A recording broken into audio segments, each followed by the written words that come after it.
Il est un mythe largement répandu de la Terre de Feu jusqu'à l'Amazonie qui raconte que le monde était à l'origine dirigé par les femmes. Ce mythe, les Kamayura le célèbrent une fois par an. Et les femmes retrouvent pendant quelques semaines les prérogatives perdues il y a si longtemps. Ça ne les dispense pas cependant de continuer à travailler comme à l'accoutumée. Et tous les matins, à l'aube, elles sont dans les plantations de manioc, la plante vivrière de base des populations du Xingu.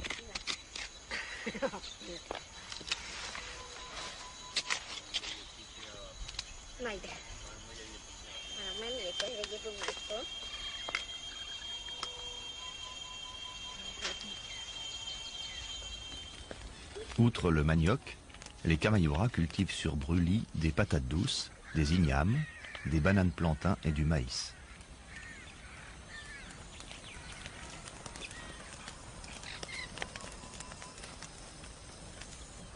Les champs cultivés se trouvant de l'autre côté du lac au bord duquel est installé le village, c'est en pirogue que les femmes rapportent la récolte de la journée.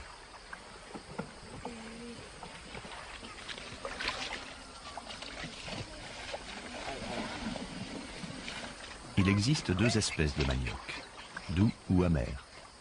Le second est extrêmement toxique, mais plus nourrissant. C'est donc lui qui a la préférence. Sa consommation nécessite d'éliminer l'acide qu'il contient. Lavées à grande eau, les racines sont soigneusement pelées.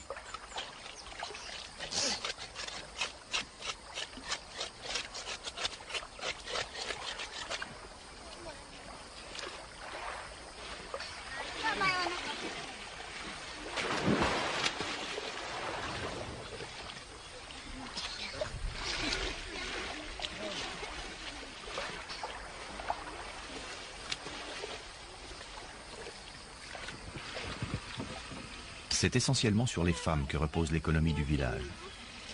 Alors que les hommes se consacrent à la chasse, aux querelles tribales ou à l'organisation des rituels, c'est à elles qu'incombe la tâche de subvenir aux besoins quotidiens. Ce sont elles également qui élèvent les enfants jusqu'à ce qu'ils aient 5 ou 6 ans. Et dès leur plus jeune âge, les filles travaillent aux côtés de leur mère.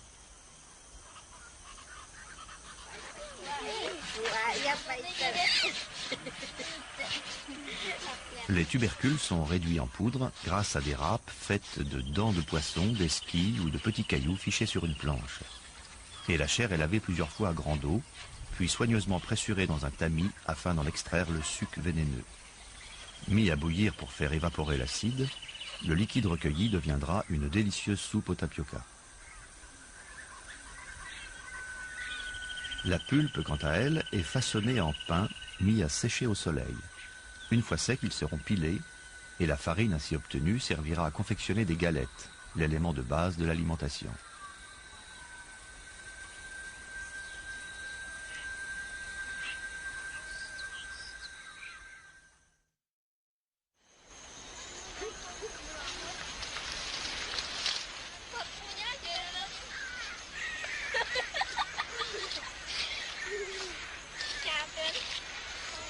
Quand les femmes ne sont pas occupées à récolter ou à préparer le manioc, elles vont dans la forêt ramasser du coton sauvage.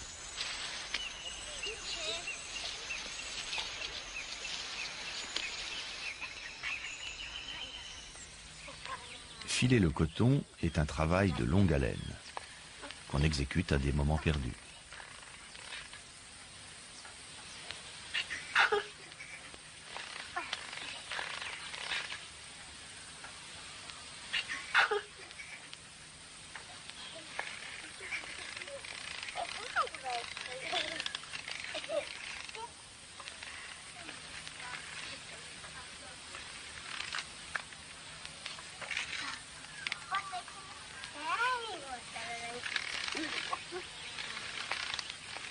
Tel est le mythe rappelé par ce chant et par la fête Yamurikuma.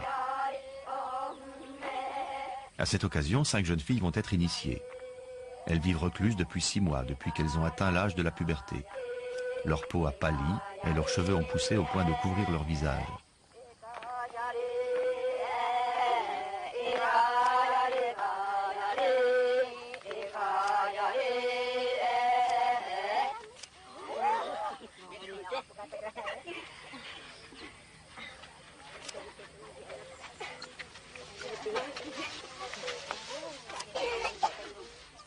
Cette frange que l'on coupe est le signe que la fillette est devenue une femme et qu'elle peut désormais se marier.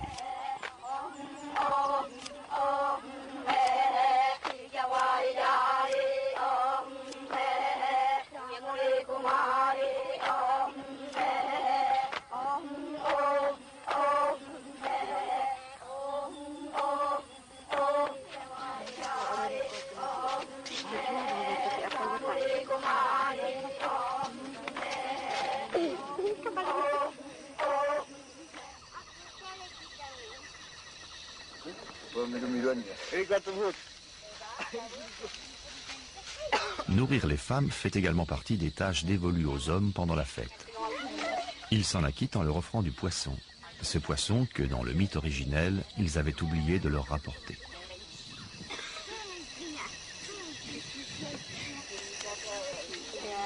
Une fois n'est pas coutume, les femmes feront la loi au village durant les 4 semaines que dure la cérémonie.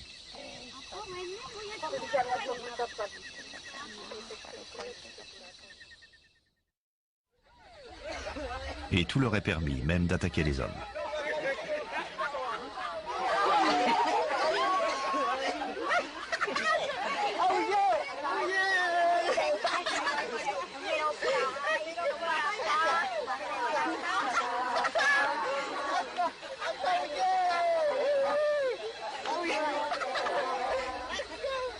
Étrange attaque d'ailleurs que celle-là, où il ne s'agit ni de blesser ni de tuer, mais de chatouiller les victimes des pieds à la tête. N'importe quel homme peut en être la cible. Il n'existe aucune règle qui gouverne ces ébats, si ce n'est qu'un homme ne doit jamais résister ou user de sa force contre les chatouillis féminins.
À l'aube du dernier jour, les femmes de la tribu voisine, les Waoura, débouchent à l'entrée du village.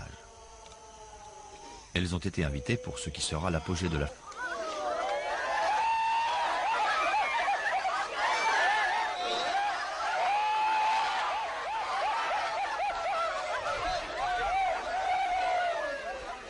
Pour ces tribus à longue tradition guerrière, la lutte à main nue, appelée uka-uka, est un spectacle de choix. Traditionnellement réservée aux hommes, elle occupe une place très importante dans la vie des Indiens du Haut-Xingu, accompagnant la plupart des rituels intertribaux.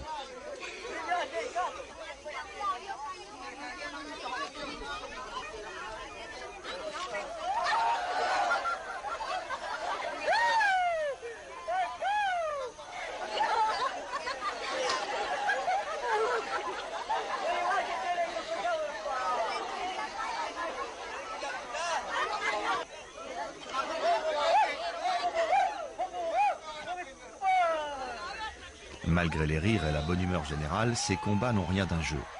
Nous sommes sur la terre des Amazones. Et si les femmes s'affrontent sans animosité, elles y mettent toute leur force et leur puissance. Ces femmes se battent pour l'honneur de leur tribu. La victoire finale reviendra à l'équipe qui aura gagné le plus grand nombre de combats.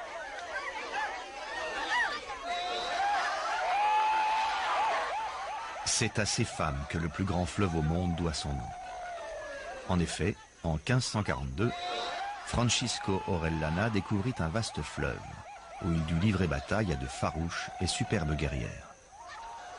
En souvenir de ces femmes qui jaillirent des forêts semant la terreur et la mort, il nomma le fleuve Amazone.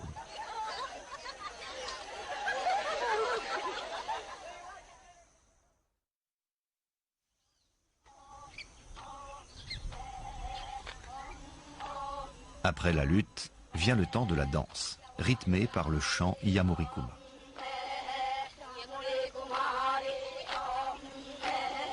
Une danse lente et solennelle qui unit les femmes des deux villages. Car ces grands rituels célébrés en commun sont avant tout l'occasion de renforcer les alliances intertribales.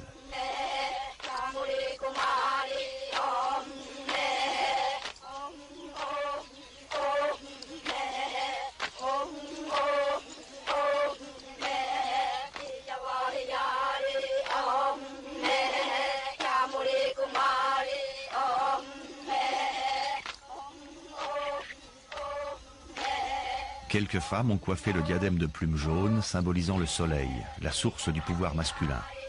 L'astre qui, dans le mythe des Kamayura, aida les hommes à reconquérir leur place. Des hommes dont le rôle aujourd'hui se borne à celui de spectateurs.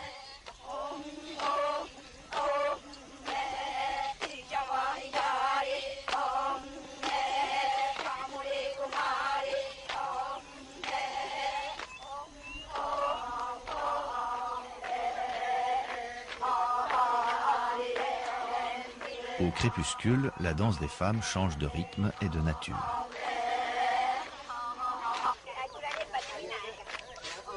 Elles vont s'approcher par petits groupes et encercler les guerriers bien tranquillement assis autour de la maison des hommes et faisant mine de se reposer, de bavarder ou de fumer. Et au bout d'un moment, c'est l'attaque. Une attaque bon enfant dont chacun s'amuse, les victimes tout autant que les assaillantes. Tout le monde est heureux d'échapper pour quelques semaines à la vie bien réglée du village.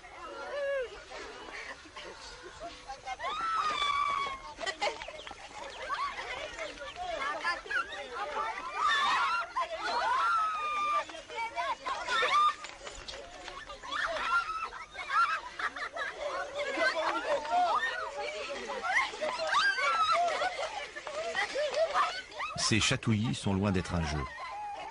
Comme les autres phases de la cérémonie, ils servent à mettre en scène la révolte ritualisée des femmes contre les prérogatives masculines. La célébration du temps où les femmes régnaient.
Jabangin na kami yung pwede. Ako'y turiw, mama! Oh, mama, babiru.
Amerika.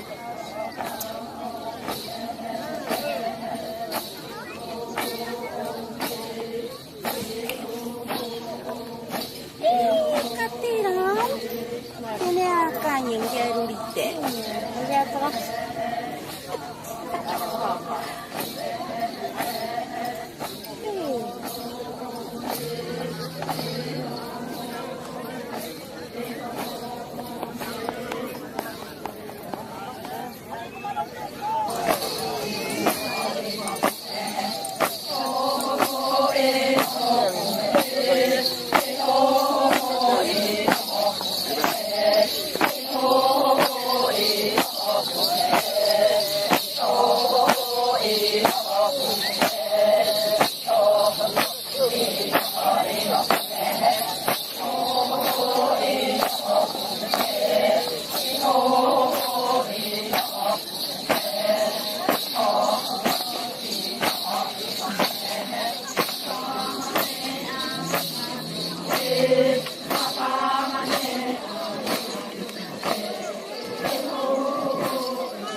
Kalau punya pada telepon. Kamu sih como ini ya mau ini. No, una para que voy sin ningún video. Ah, apa? Ini mereka.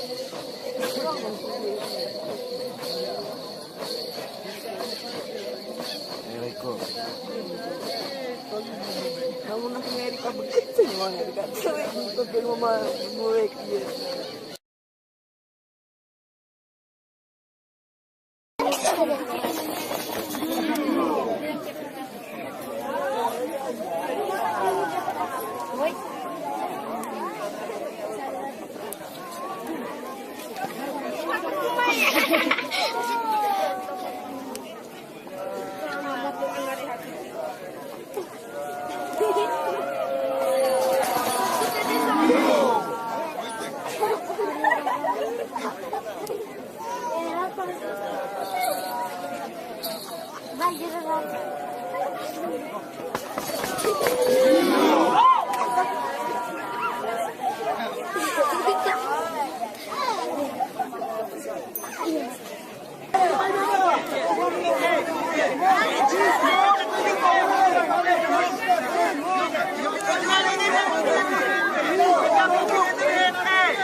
Il est un mythe largement répandu de la Terre de Feu jusqu'à l'Amazonie qui raconte que le monde était à l'origine dirigé par les femmes. Ce mythe, les Kamayura le célèbrent une fois par an. Et les femmes retrouvent pendant quelques semaines les prérogatives perdues il y a si longtemps. Ça ne les dispense pas cependant de continuer à travailler comme à l'accoutumée. Et tous les matins, à l'aube, elles sont dans les plantations de manioc. la plante vivrière de base des populations du Xingu.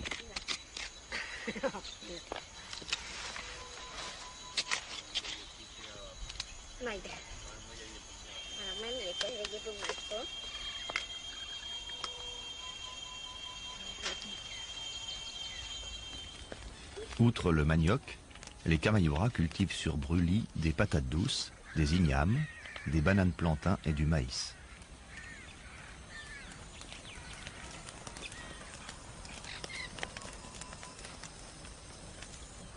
Les champs cultivés se trouvant de l'autre côté du lac au bord duquel est installé le village, c'est en pirogue que les femmes rapportent la récolte de la journée.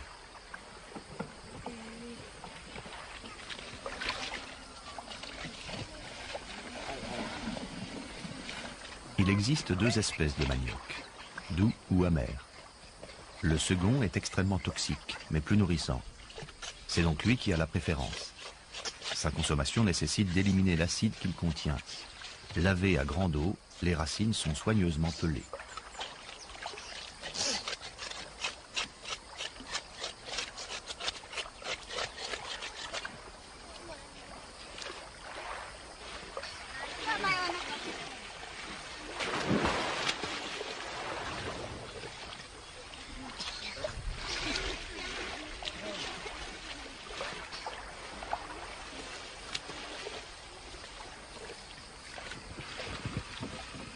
C'est essentiellement sur les femmes que repose l'économie du village.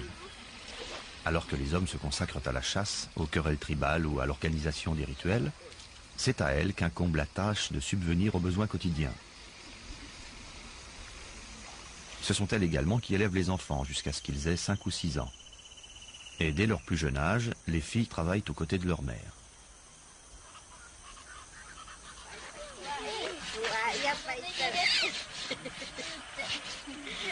Les tubercules sont réduits en poudre grâce à des râpes faites de dents de poisson, d'esquilles ou de petits cailloux fichés sur une planche. Et la chair est lavée plusieurs fois à grande eau, puis soigneusement pressurée dans un tamis afin d'en extraire le suc vénéneux. Mis à bouillir pour faire évaporer l'acide, le liquide recueilli deviendra une délicieuse soupe au tapioca.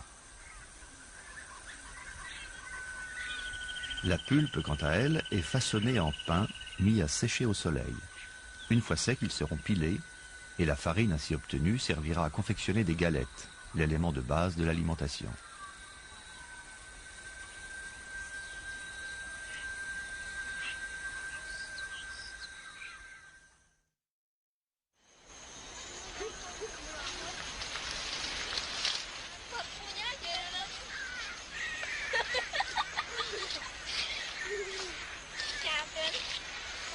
Quand les femmes ne sont pas occupées à récolter ou à préparer le manioc, elles vont dans la forêt ramasser du coton sauvage.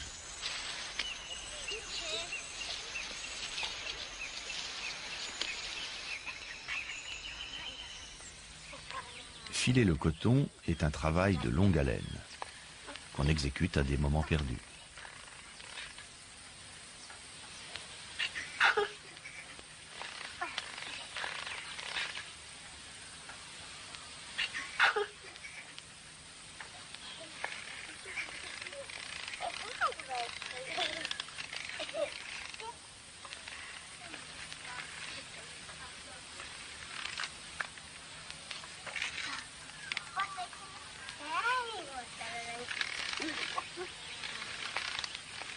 Tel est le mythe rappelé par ce chant et par la fête Yamurikuma.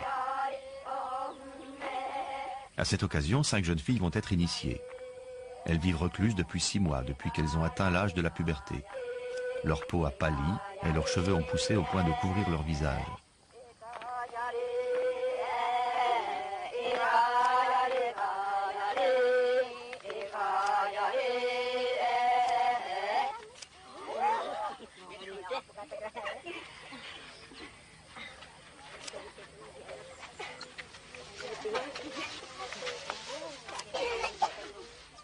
Cette frange que l'on coupe est le signe que la fillette est devenue une femme et qu'elle peut désormais se marier.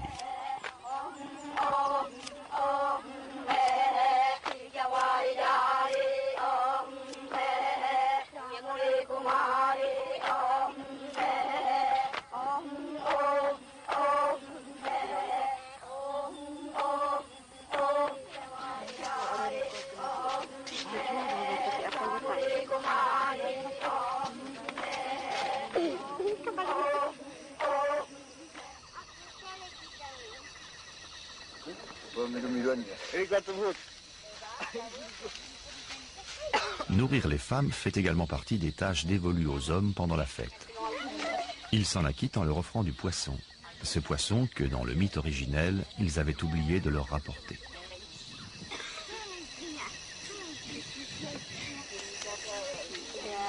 Une fois n'est pas coutume, les femmes feront la loi au village durant les 4 semaines que dure la cérémonie.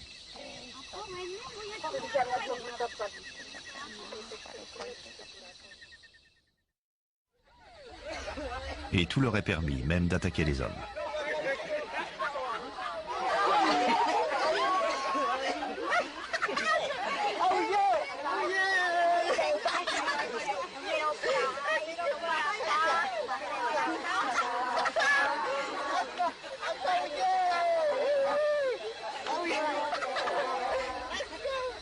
Étrange attaque d'ailleurs que celle-là, où il ne s'agit ni de blesser ni de tuer, mais de chatouiller les victimes des pieds à la tête. N'importe quel homme peut en être la cible. Il n'existe aucune règle qui gouverne ces ébats, si ce n'est qu'un homme ne doit jamais résister ou user de sa force contre les chatouillis féminins.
À l'aube du dernier jour, les femmes de la tribu voisine, les Waoura, débouchent à l'entrée du village. Elles ont été invitées pour ce qui sera l'apogée de la fête.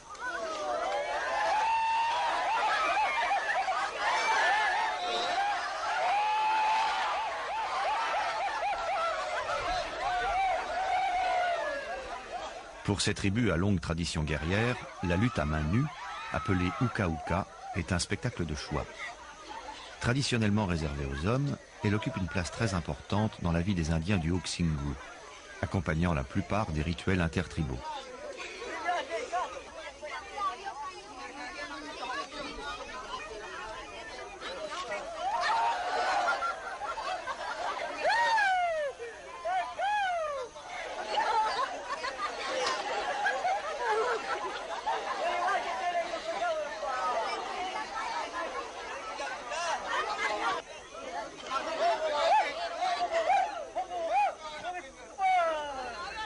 Malgré les rires et la bonne humeur générale, ces combats n'ont rien d'un jeu. Nous sommes sur la terre des Amazones. Et si les femmes s'affrontent sans animosité, elles y mettent toute leur force et leur puissance. Ces femmes se battent pour l'honneur de leur tribu. La victoire finale reviendra à l'équipe qui aura gagné le plus grand nombre de combats.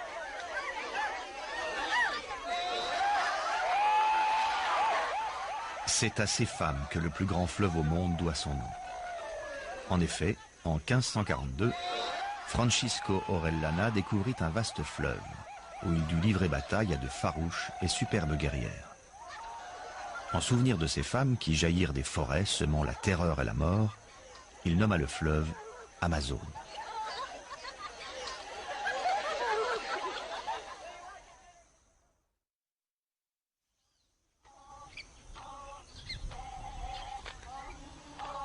Après la lutte, vient le temps de la danse, rythmée par le chant Iyamurikuma.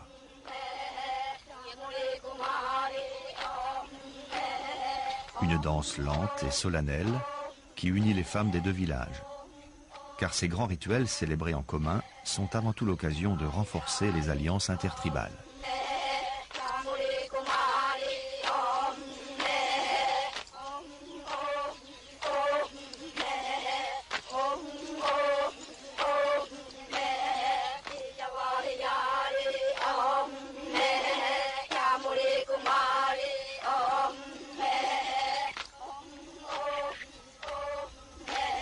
Quelques femmes ont coiffé le diadème de plumes jaunes symbolisant le soleil, la source du pouvoir masculin. L'astre qui, dans le mythe des Kamayura, aida les hommes à reconquérir leur place. Des hommes dont le rôle aujourd'hui se borne à celui de spectateurs.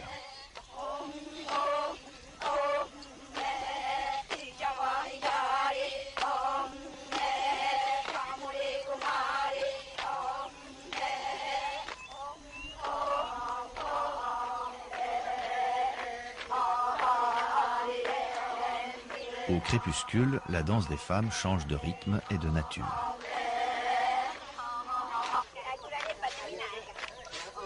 Elles vont s'approcher par petits groupes et encercler les guerriers bien tranquillement assis autour de la maison des hommes et faisant mine de se reposer, de bavarder ou de fumer.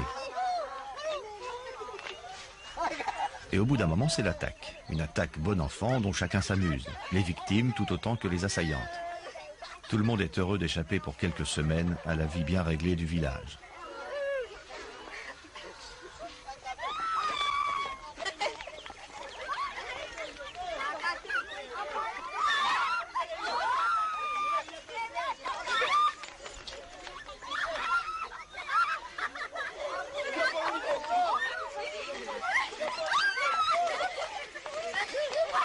Ces chatouillis sont loin d'être un jeu.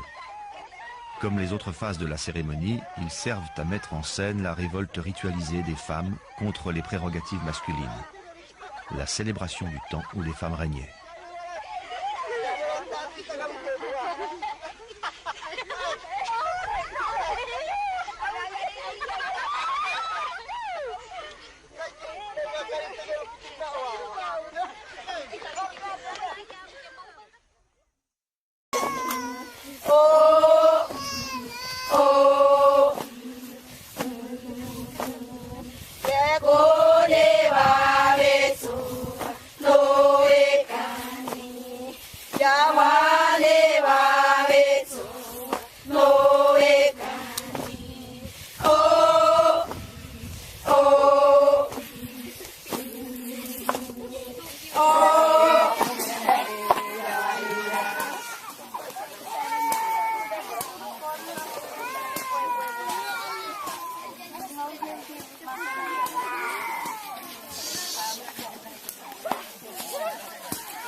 Jabangin na kami yung pwede.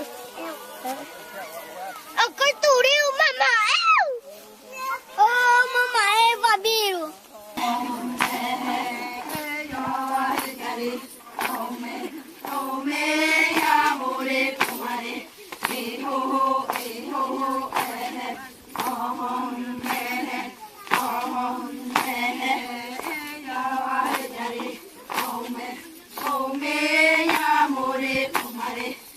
Ho ho, ho ho, ho ho,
Palingan-palingan.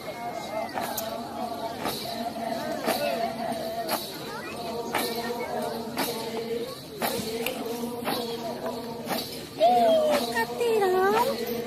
Ini akan yang dia rulite. Dia terus.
Ils s'en acquittent en leur offrant du poisson.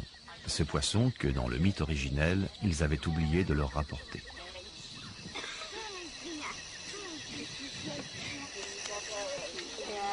Une fois n'est pas coutume, les femmes feront la loi au village durant les 4 semaines que dure la cérémonie.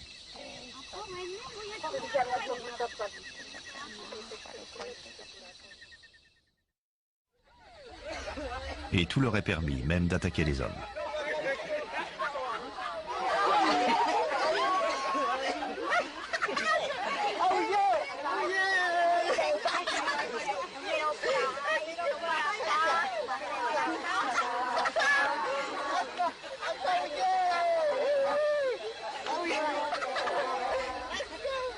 Étrange attaque d'ailleurs que celle-là, où il ne s'agit ni de blesser ni de tuer, mais de chatouiller les victimes des pieds à la tête. N'importe quel homme peut en être la cible. Il n'existe aucune règle qui gouverne ces ébats, si ce n'est qu'un homme ne doit jamais résister ou user de sa force contre les chatouillis féminins.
À l'aube du dernier jour, les femmes de la tribu voisine, les Waoura, débouchent à l'entrée du village. Elles ont été invitées pour ce qui sera l'apogée de la fête.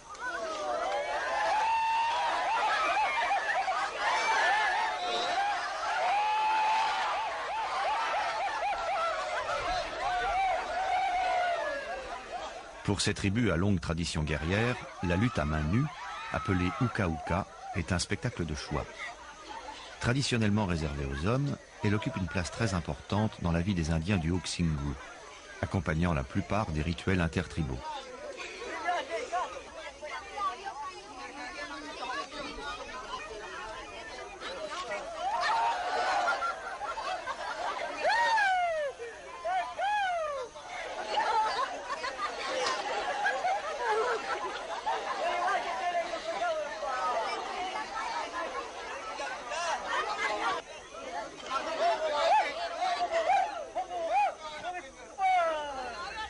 Malgré les rires et la bonne humeur générale, ces combats n'ont rien d'un jeu.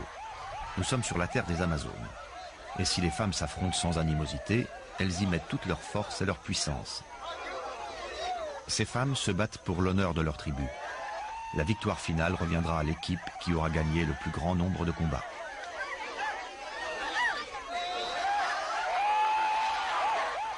C'est à ces femmes que le plus grand fleuve au monde doit son nom.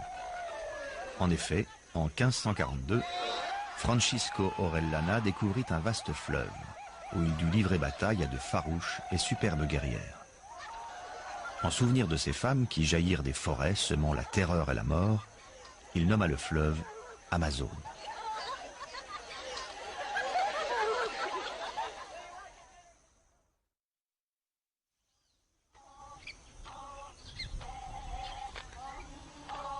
Après la lutte, vient le temps de la danse, rythmée par le chant Yamurikuma.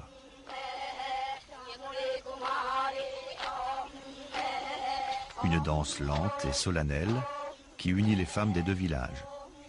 Car ces grands rituels célébrés en commun sont avant tout l'occasion de renforcer les alliances intertribales.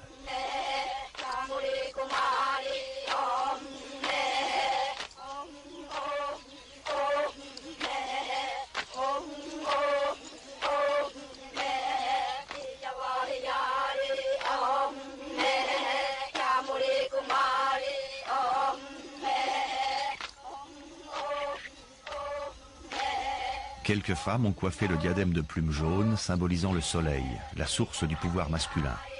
L'astre qui, dans le mythe des Kamayura, aida les hommes à reconquérir leur place. Des hommes dont le rôle aujourd'hui se borne à celui de spectateurs.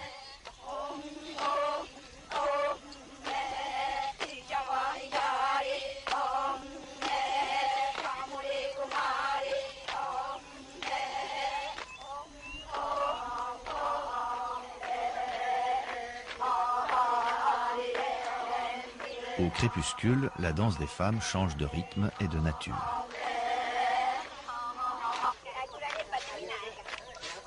Elles vont s'approcher par petits groupes et encercler les guerriers bien tranquillement assis autour de la maison des hommes et faisant mine de se reposer, de bavarder ou de fumer. Et au bout d'un moment, c'est l'attaque. Une attaque bon enfant dont chacun s'amuse, les victimes tout autant que les assaillantes. Tout le monde est heureux d'échapper pour quelques semaines à la vie bien réglée du village.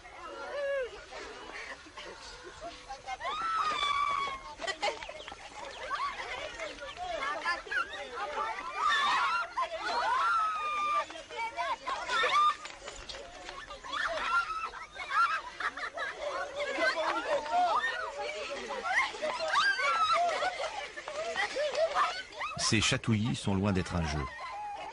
Comme les autres phases de la cérémonie, ils servent à mettre en scène la révolte ritualisée des femmes contre les prérogatives masculines. La célébration du temps où les femmes régnaient.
Il est un mythe largement répandu de la Terre de Feu jusqu'à l'Amazonie qui raconte que le monde était à l'origine dirigé par les femmes. Ce mythe, les Kamayura le célèbrent une fois par an. Et les femmes retrouvent pendant quelques semaines les prérogatives perdues il y a si longtemps. Ça ne les dispense pas cependant de continuer à travailler comme à l'accoutumée. Et tous les matins, à l'aube, elles sont dans les plantations de manioc, la plante vivrière de base des populations du Xingu.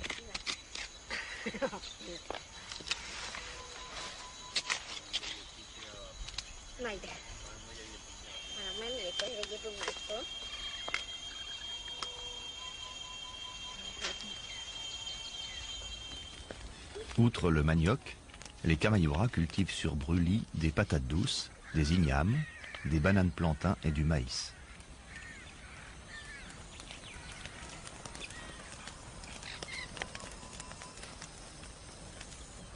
Les champs cultivés se trouvant de l'autre côté du lac au bord duquel est installé le village, c'est en pirogue que les femmes rapportent la récolte de la journée.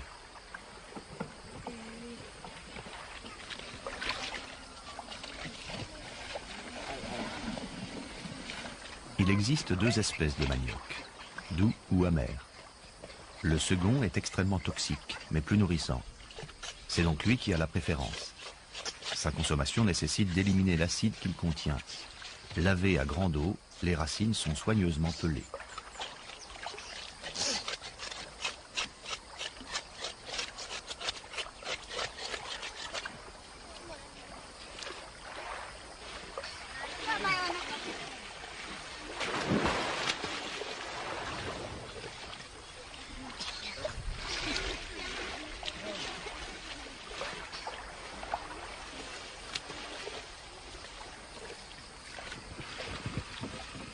C'est essentiellement sur les femmes que repose l'économie du village.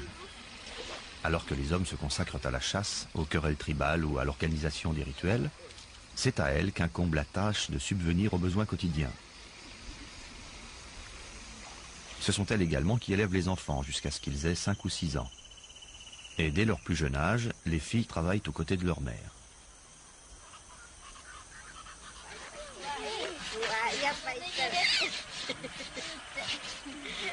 Les tubercules sont réduits en poudre grâce à des râpes faites de dents de poisson, d'esquilles ou de petits cailloux fichés sur une planche.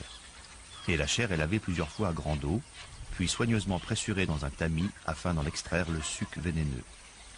Mis à bouillir pour faire évaporer l'acide, le liquide recueilli deviendra une délicieuse soupe au tapioca. La pulpe, quant à elle, est façonnée en pain mis à sécher au soleil. Une fois secs, ils seront pilés et la farine ainsi obtenue servira à confectionner des galettes, l'élément de base de l'alimentation.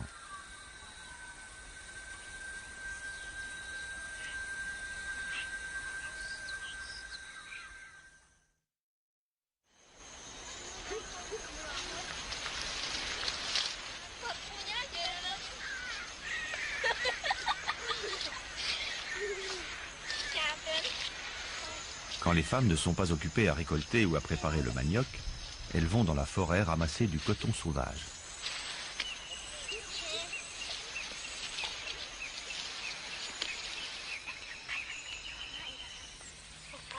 Filer le coton est un travail de longue haleine, qu'on exécute à des moments perdus.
Tú ya vas a nada de yo, pero no. Ako turiu, mama. Oh, mama, babiru.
Tak perlu ingat balik kan?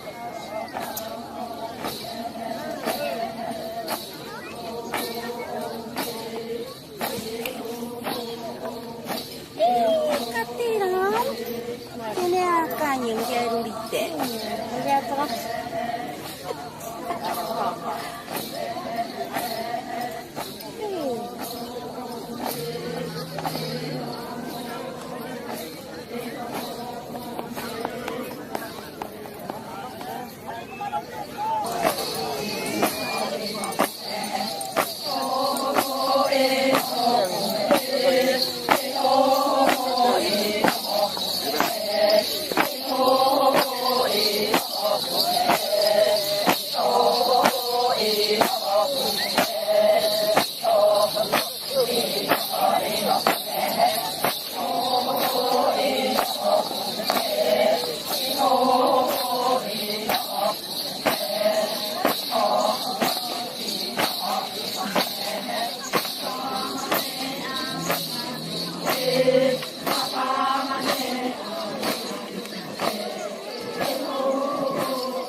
Boy.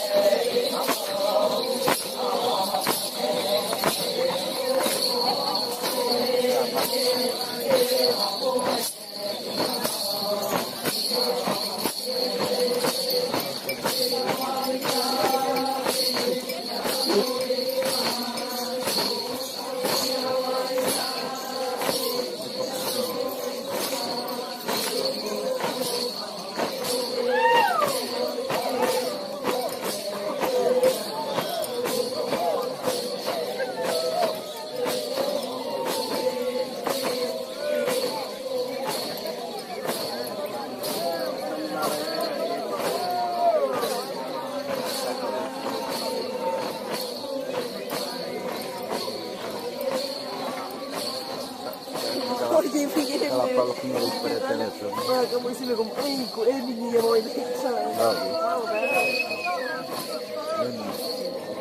Ako na pala kamu sila kung binigyan. Apa? Ini mereka.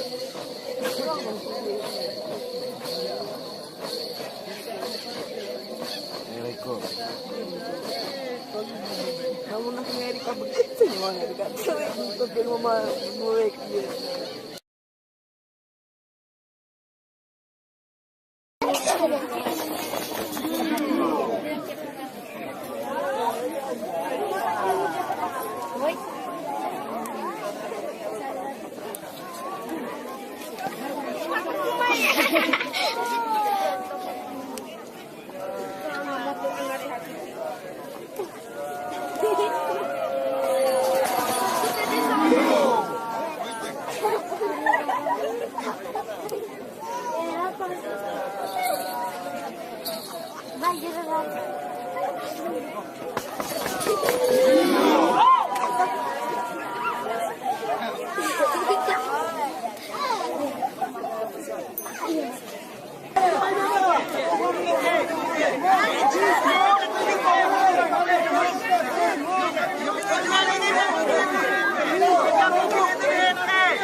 Il est un mythe largement répandu de la Terre de Feu jusqu'à l'Amazonie qui raconte que le monde était à l'origine dirigé par les femmes. Ce mythe, les Kamayura le célèbrent une fois par an. Et les femmes retrouvent pendant quelques semaines les prérogatives perdues il y a si longtemps. Ça ne les dispense pas cependant de continuer à travailler comme à l'accoutumée. Et tous les matins, à l'aube, Elles sont dans les plantations de manioc, la plante vivrière de base des populations du Xingu.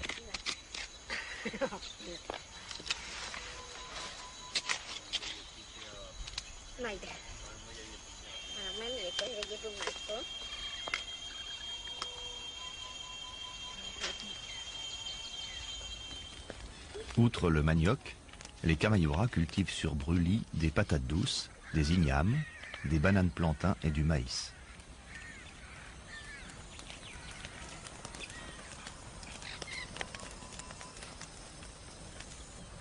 Les champs cultivés se trouvant de l'autre côté du lac au bord duquel est installé le village, c'est en pirogue que les femmes rapportent la récolte de la journée.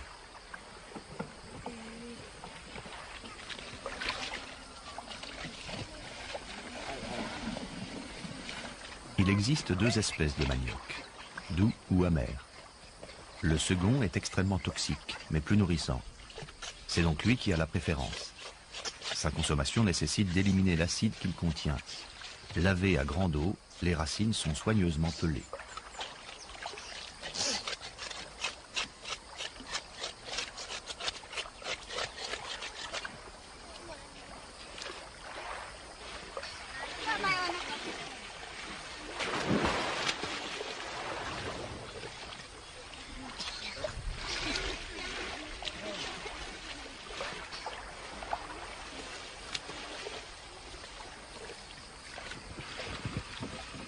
C'est essentiellement sur les femmes que repose l'économie du village.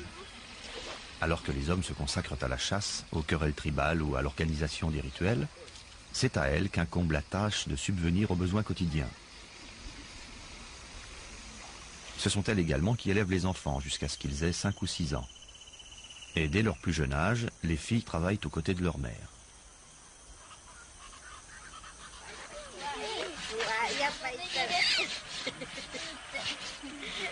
Les tubercules sont réduits en poudre grâce à des râpes faites de dents de poisson, d'esquilles ou de petits cailloux fichés sur une planche. Et la chair est lavée plusieurs fois à grande eau, puis soigneusement pressurée dans un tamis afin d'en extraire le suc vénéneux. Mis à bouillir pour faire évaporer l'acide, le liquide recueilli deviendra une délicieuse soupe au tapioca. La pulpe, quant à elle, est façonnée en pain mis à sécher au soleil. Une fois secs, ils seront pilés et la farine ainsi obtenue servira à confectionner des galettes, l'élément de base de l'alimentation.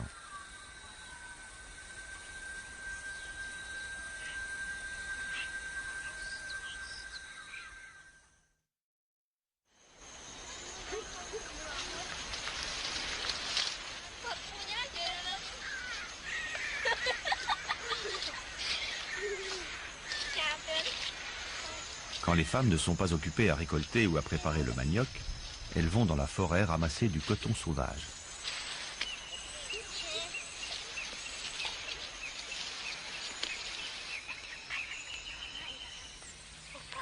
Filer le coton est un travail de longue haleine, qu'on exécute à des moments perdus.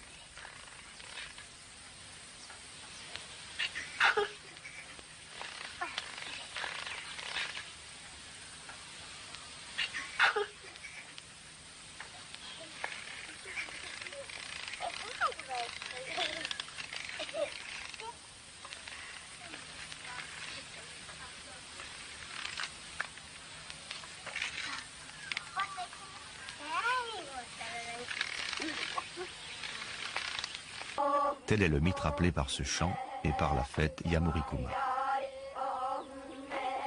À cette occasion, 5 jeunes filles vont être initiées. Elles vivent recluses depuis 6 mois, depuis qu'elles ont atteint l'âge de la puberté. Leur peau a pâli et leurs cheveux ont poussé au point de couvrir leur visage.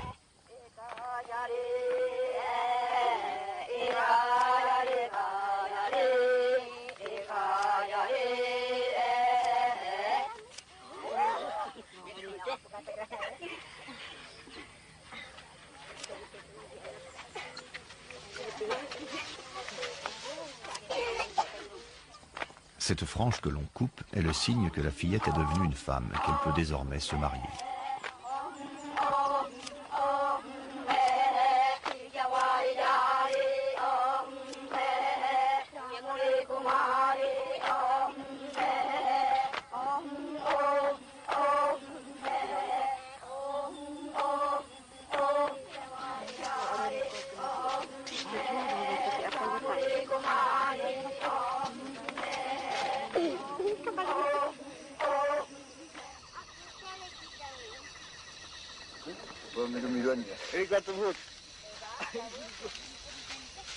Nourrir les femmes fait également partie des tâches dévolues aux hommes